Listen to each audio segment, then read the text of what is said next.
नमस्कार मित्रों, मैं हूं डॉक्टर हरिनिवास। चैनल का नाम है संस्कृत साहित्य एवं संस्कृति। मनुस्मृति चतुर्थ अध्याय चल रहा है और 127 श्लोक तक हम चल चुके हैं। 128वां श्लोक देखते हैं। बात कही तो गई है लेकिन मान पाना बड़ा कठिन है। अमावस्याम अष्टमीम चा पौर्णमासीम चतुर्दशीम ब्रह्मचारी भवे नित्यम अप ऋतौ स्नातको द्विजा। आप स्नातक हो गए हैं, आप नवयुवान हैं, आपने विवाह कर लिया है, पत्नी है, पत्नी रजस्वला हुई है, फिर भी यदि अमावस्या है, अष्टमी है, पूर्णमासी है और चतुर्दशी है तो इन तिथियों में संभोग नहीं करना चाहिए। यहां ब्रह्मचर्य का पालन करना चाहिए। अब आप कहेंगे कि इससे क्या होने वाला है? तो भैया, अगर ग्रहों की गति को, अगर हम नक्षत्रों की गति को, जिसके आधार पे ये सारी तिथियां बनती हैं, उस चंद्र की गति को हम अच्छी तरीके से जान पाते ना, तो फिर तो बात ही क्या थी। लेकिन हमारे जिन पूर्वजों ने इन सारी चीजों को समझा है, उन्होंने अगर ये मार्गदर्शन दिया है तो हमारे लिए बड़ा ही उपयोगी है और इसको हमें समझना चाहिए। समझ में ना आए तो भी आप्तवाक्यम प्रमाणम। जो हमारे श्रेष्ठ लोगों ने कोई बात कही हो तो उसको प्रमाण माना जाता है और प्रमाण के लिए किसी अन्य प्रमाण की आवश्यकता नहीं हुआ करती है। अगर इन दिनों के संबंध के कारण आपके यहां संतति का जन्म होता है, हमें कभी मालूम ही नहीं पड़ता इस बात को। कई बार कई लोगों के यहां आप इस प्रकार की मंद बुद्धि या तरह तरह की जो संतानें देखते हैं, उनके पीछे कोई ना कोई कारण हुआ करता है। और उनमें का एक कारण ये भी है कि जो गलत तिथियां हैं, उन तिथियों में किया गया जो संभोग है वो कहीं ना कहीं इस चीज का कारक बना करता है।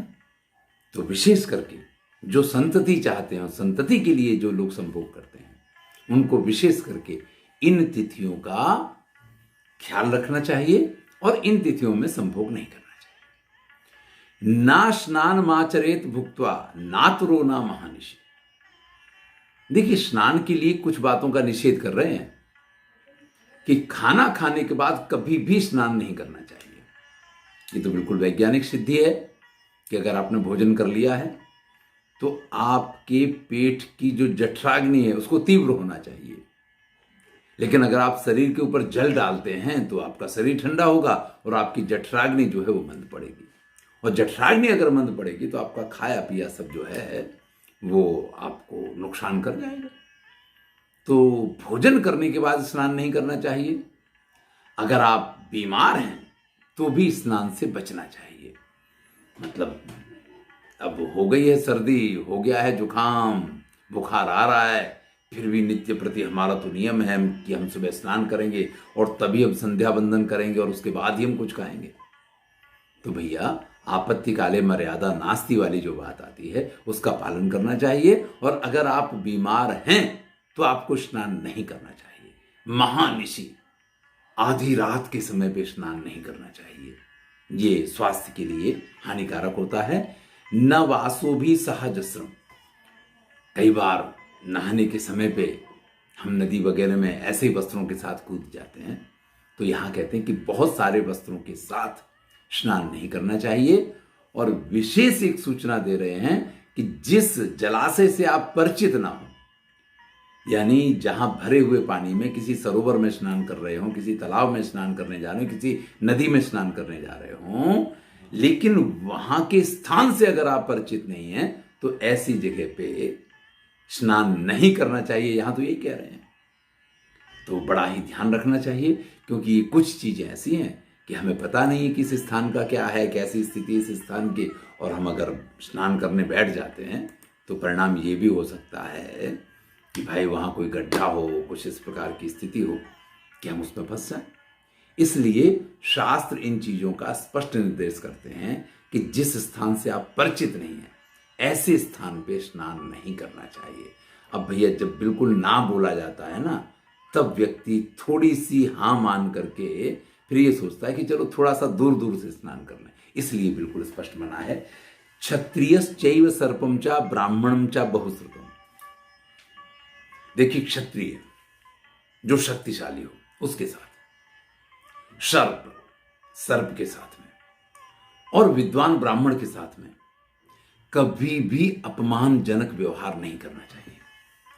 इनका अपमान, ये कमजोर होना, कृशान अपि कदाचन, ये एकदम आपको दिखाई दें कि कमजोर हैं, ये हमारा कुछ नहीं बिगाड़ सकते, फिर भी इनका अपमान नहीं करना चाहिए। अगर एक बार भी सांप ने काट लिया तो परेशानी में पड़ जाएंगे। भाई उसको तो एक मौके की तलाश है। जो बुद्धिमान है उसके पास शक्ति नहीं है, शरीर से वो निर्बल आपको दिखाई देता है, लेकिन वो अपनी बुद्धि का ही इस प्रकार से प्रयोग करेगा कि आपकी सारी शक्तियां, वो सब कुछ धरा का धरा रह जाएगा।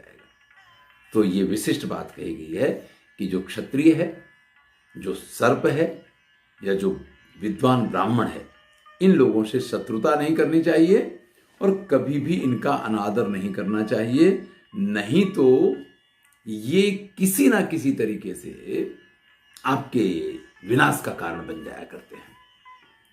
अब जो मुझे बहुत अच्छा लगता है, बड़ा ही सुंदर श्लोक है और बड़ी ही सुंदर इसमें बात कही गई है। ना आत्मानम अवमन्येते पूर्वा भी असमृद्धि भी। भाई हमारे पिता वो तो बड़े गरीब थे, उन्होंने तो हमारे लिए कुछ किया नहीं, हम क्या करते अपनी जिंदगी में, हमें तो कोई अवसर ही नहीं मिला, हमें तो कोई मौका ही नहीं मिला।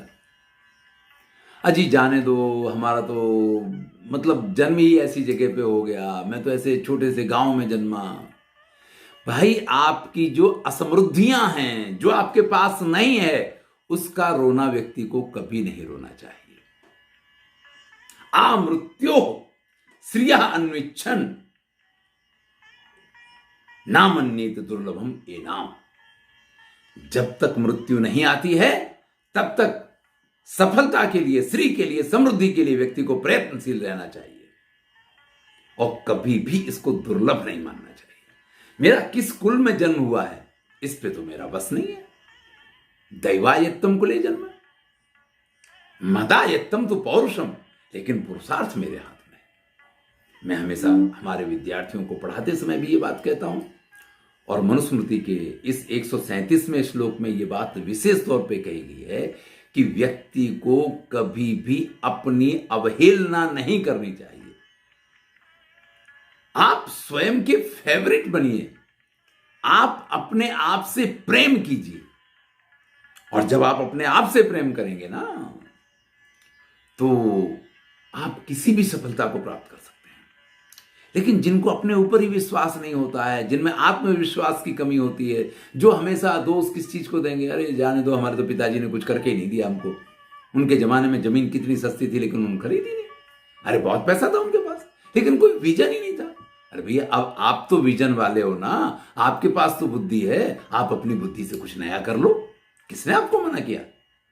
तो शास्त्र ये कहते हैं कि इस प्रकार से अपनी पूर्व, यानी आपके पिता, पितामह, या आपका जन्म स्थल, या आपका जन्म का जो भी कारण है, उसकी निंदा नहीं करनी चाहिए व्यक्ति को, और मृत्यु पर्यंत प्रयत्नशील रहना चाहिए, ये मान के कि सफलता कभी भी मुश्किल नहीं है। मन्येत दुर्लभम न एनाम, इसको आप दुर्लभ नहीं मान सकते हैं कि सफलता तो भाई बड़ी मुश्किल से मिला। हाँ, मुश्किल से तो मिलती है। अगर सफलता मुश्किल से ना मिलती होती तो फिर इसकी तो वैल्यू कहां से रह जाती। भाई हमें उसी चीज का मोह होता है, हमें उसी चीज का मूल्य होता है जो थोड़ी मुश्किल और थोड़ी परेशानी से मिलती है। जो सरलता से मिल जाए उसके प्रति तो व्यक्ति के मन में मोह ही नहीं रह जाता है। तो सफलता इतनी सस्ती तो नहीं है, मिलेगी तो मुश्किल से, लेकिन नहीं मिलेगी दुर्लभम, ऐसा नहीं माना जा सकता है। बड़ा ही प्रसिद्ध श्लोक है, 138वां श्लोक है, सत्यम ब्रूयात प्रियम ब्रूयात न ब्रूयात सत्यम अप्रियम प्रियंच नानृतम ब्रूयात एस धर्मः सनातनः। भैया सनातन धर्म क्या कहता है कि सत्य बोलो और प्रिय बोलो। ये संभव ही नहीं है। लोग कहते हैं कि भैया हम सत्य बोलें तो वो प्रिय होगा ही नहीं, और जो प्रिय होगा वो सत्य नहीं लगेगा। लेकिन अगर सत्य नहीं है और वो प्रिय है तो नहीं बोलना चाहिए। सत्यम ब्रूयात प्रियम ब्रूयात, जो सत्य हो और प्रिय हो ऐसा बोलना चाहिए। न ब्रूयात सत्यम, सत्य है लेकिन अप्रिय है तो वो नहीं बोलना चाहिए। अप्रिय बात सत्य हो तो नहीं बोलनी चाहिए। प्रियंच ना अनृतम ब्रूयात, और किसी को प्रिय लगे लेकिन वो बात झूठ हो तो भी नहीं बोलनी चाहिए। यही सनातन धर्म है। तो आप कहेंगे फिर तो हम कोई बात कह ही नहीं सकते हैं। कभी भी पूछा जाएगा तो व्यक्ति को जो सत्य है, वो कहते हैं कि सत्य हमेशा कड़वा होता है। कटु सत्य शब्द का प्रयोग इसीलिए किया जाता है। कहीं आपने कटु झूठ सुना है? नहीं सुना है। कटु सत्य ही कहा जाता है, कटु झूठ नहीं कहा जाता है, कटु मिथ्या नहीं कहा जाता है। सत्य कड़वा होता है, ये बात भी प्रसिद्ध है।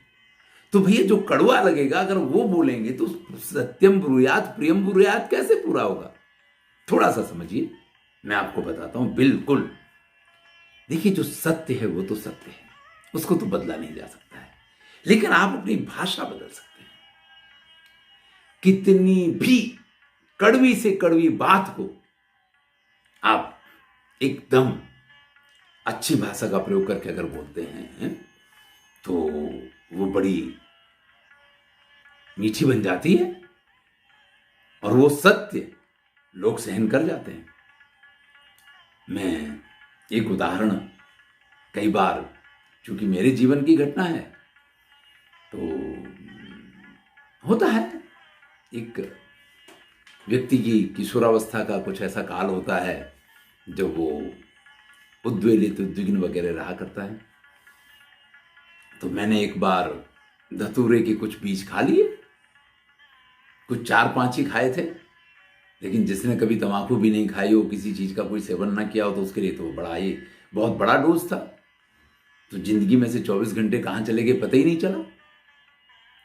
अब ऐसी स्थिति में जो मिले, जो बात करे, अरे इसने तो जहर खा लिया था, वही है जहर खा लिया था। अब मैं एक बड़े ही प्रसिद्ध मथुरा के हस्ती रहे हैं श्री जी बाबा, जिन्होंने मथुराधीश मंदिर का निर्माण करवाया है। बड़ा सौभाग्यशाली रहा हूँ, बड़े बड़े महापुरुषों के चरणों की वंदना करने का अवसर मिला है, या उनकी सेवा का सानिध्य मिला है। तो उनके यहाँ गया तो हमने कहा कि अरे वो तो शंकर भगवान का प्रसाद समझ के ले लिया था। देखिए बात वही है। एक ने कहा कि जहर खा लिया था तो मिर्चें जैसी लग जाती हैं, ऐसा लगता है कि तमतमा आ गया, मैंने कोई जहर थोड़ी खाया था। और एक व्यक्ति अगर उसी बात को कहता है, बिल्कुल वही बात है, वही चीज, वो तो शंकर भगवान का प्रसाद समझ के ले लिया था। तो बात वही है, लेकिन आपके कहने का तरीका बदल जाता है तो व्यक्ति अपने जीवन में उस चीज को भूल नहीं सकता। तो सत्यम ब्रूयात प्रियम ब्रूयात का अर्थ ये नहीं है कि हम झूठ बात को प्रिय बना के बोलने लग जाएं, लेकिन सत्य बात को प्रिय बोलने का एक तरीका हो सकता है। और अगर व्यक्ति इसका प्रयास करे तो बिल्कुल संभव है। आप किसी के मुंह पे अगर ये कह देते हैं कि वो चोर है तो ये गलत है, उसको बुरा लगेगा। लेकिन अगर आप किसी से ये कहते हैं कि देखिए ये चीज तो इन्हीं के पास से निकली है, लेकिन हो सकता है कि भूल से इनके पास चली गई हो, इन्होंने कुछ और रखते रखते अपने सामान के साथ इसको रख लिया हो, तो आपने ये भी कह दिया कि चीज इसी व्यक्ति के पास से मिली है और आपने उसको चोर नहीं कहा। तो ये जो सत्यम ब्रूयात प्रियम ब्रूयात है, इसको हमें समझना जरूरी है। ऑफिस वगैरह में भी इसी प्रकार से हुआ करता है कि जिसको जो कार्य करना चाहिए उसको तो वो कार्य करना चाहिए, और अगर वो व्यक्ति उस कार्य को नहीं कर रहा है तो ये तो एक समस्या वाली बात है। अब अगर आप ये कहें कि नहीं साहब हम उससे ये काम तो करवाएंगे लेकिन अकड़ के करवाएंगे, तो फिर वो सत्यम ब्रूयात प्रियम ब्रूयात नहीं होता है। वहां कुछ इस प्रकार का प्रयोग व्यक्ति को करना चाहिए। तो ये बहुत बड़ी शिक्षा है। एस धर्मः सनातना, ये सनातन धर्म है। यानी आप सत्य भी कहें लेकिन किसी का दिल ना दुखाएं। लोगों का तो बोले नहीं साहब हमारा तो ये स्वभाव है, हम तो सही कहते हैं, फिर मिर्चें लगें तो भले लग जाएं। नहीं भैया, ये हमारा धर्म इसकी शिक्षा नहीं देता है। हमारा धर्म शिक्षा तो ये देता है कि आपको सच बोलना चाहिए, लेकिन उसको बोलने के समय आपको ये ख्याल रखना चाहिए कि सामने वाले को वो बात बुरी ना लगे। अगर आप इस प्रकार से बोलते हैं तो यही हमारे धर्म की नीति है, यही हमारा सनातन धर्म कहता है। लेकिन अगर हम इस प्रकार का व्यवहार नहीं कर पाते हैं तो भैया हमें बोलने का अधिकार नहीं है। भद्रम भद्रम इति ब्रूयात, भद्रमित्येव वावदेत। बस अच्छा है, अच्छा है, अच्छा है। देखिए, गुजरात में एक प्रथा है कि कोई भी पूछेगा केम छो, यानी आप कैसे हैं, तो सामने से हमेशा जवाब मिलता है मजा में, यानी मैं बड़ा प्रसन्न हूं, मजे में हूं, आनंद में हूं। उसके बाद भले वो ये बताए क्या कि यार भैंस मर गई गांव में, ये दिक्कत हो गई, वो दिक्कत हो गई। तो ये जो चीज हुआ करती है, यहां शास्त्र कहते हैं भद्रम भद्रम इति ब्रूयात, भाई अच्छा अच्छा बोलना चाहिए। लेकिन कई बार क्या होता है कि सामने वाला अभद्रता पे उतरा हुआ है, वो तो आपके साथ गलत व्यवहार ही कर रहा है। तो हमारे शास्त्र ये कहते हैं कि उसके साथ भी भद्रता का व्यवहार। देखिए, जो आपके साथ अच्छा बोल रहा है, मीठा बोल रहा है, उससे तो आप मीठा बोलेंगे, तो बड़ी स्वाभाविक प्रक्रिया है। लेकिन आपकी श्रेष्ठता कब सिद्ध होगी? जब आपसे कोई गलत बोल रहा हो, फिर भी आपकी भाषा पे कंट्रोल रहे, फिर भी आप अच्छा बोल रहे हो। तो ये शिक्षा देते हैं। शुष्क वैरम विवादम चा न कुर्यात केनचित्, बिना बात के कई बार लोग बात झगड़ा कर बैठते हैं।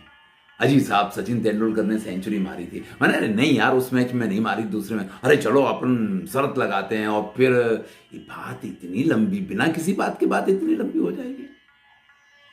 राजनीति को लेकर के कई बार इसी प्रकार से बहस हो जाती है। योगी तो बहुत अच्छा शासन चलाते हैं, अभी हम टीवी पे एक रिपोर्ट देख रहे हैं, दूसरा बोला आपको क्या पता है, आप थोड़े ही उत्तर प्रदेश में रहते हैं, ये तो उत्तर प्रदेश वालों को पूछो कि क्या हालत है। भैया सही बात थी कि जो इस बात को कह रहा था वो उत्तर प्रदेश का रहने वाला नहीं था, इसलिए वो तो टूट पड़े उसके ऊपर।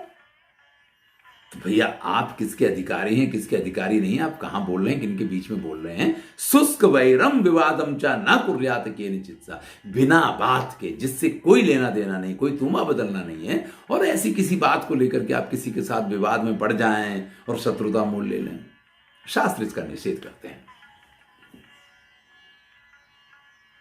अब देखिए, कुछ इस प्रकार के एक्ट हैं, कुछ इस प्रकार की बातें हैं। मैंने कहा ये संविधान है हमारा, मनुस्मृति क्या कहते हैं? हीनांगान, जिसके अंगहीन हो, कोई काना हो, कोई लंगड़ा हो, कोई लूला हो। अतिरिक्तांगान, किसी के एक आध अंग ज्यादा हो, हैं, ऋत्विक रोशन की तरह के 5 की जगह 6 उंगलियां हो। विद्याहीनान, कोई अनपढ़ हो। वयोधिकान, कोई वयोवृद्ध हो। रूप द्रव्य विहीनांश, कोई विरूप हो, जिसके पास सौंदर्य नहीं है, कुछ लोग ऐसे होते हैं, किसी के पास पैसा नहीं हो।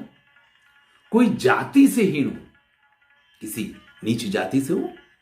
नाक्षिपेत, कभी भी उनके ऊपर आक्षेप नहीं करना चाहिए। अरे तुमने देखी क्या है दुनिया, क्या देखी है? देखा है कभी पैसे कम हो? आप किसी अगर गरीब का इस प्रकार से अपमान करते हैं, निषेध है।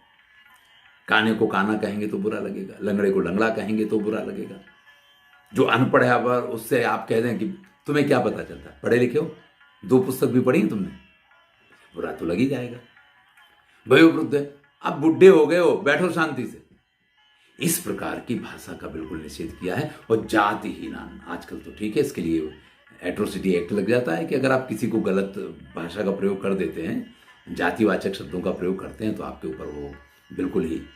तो जो कानून आज बने हैं हमारे यहाँ, इससे पहले इन सब चीजों का निषेध है। तो भैया जीवन में ये कुछ बातें ऐसी हैं जो हमें करनी चाहिए, जैसे कि अपने ऊपर विश्वास रखना चाहिए, जैसे कि सत्य बोलना चाहिए। कुछ बातें ऐसी हैं जिनको नहीं करना चाहिए। तो आज के इस वीडियो में कुछ करणीय हैं, यानी विधि, और कुछ निषेध नहीं करने वाली बातों का हमने आपके साथ चर्चा की है। समझता हूं कि आपको अच्छा लगा होगा, कुछ ना कुछ जानने सीखने को भी मिला होगा। धन्यवाद। मैं हूं डॉक्टर हरिनिवास। अगर अच्छा लग रहा है तो मित्रों के साथ शेयर अवश्य करें।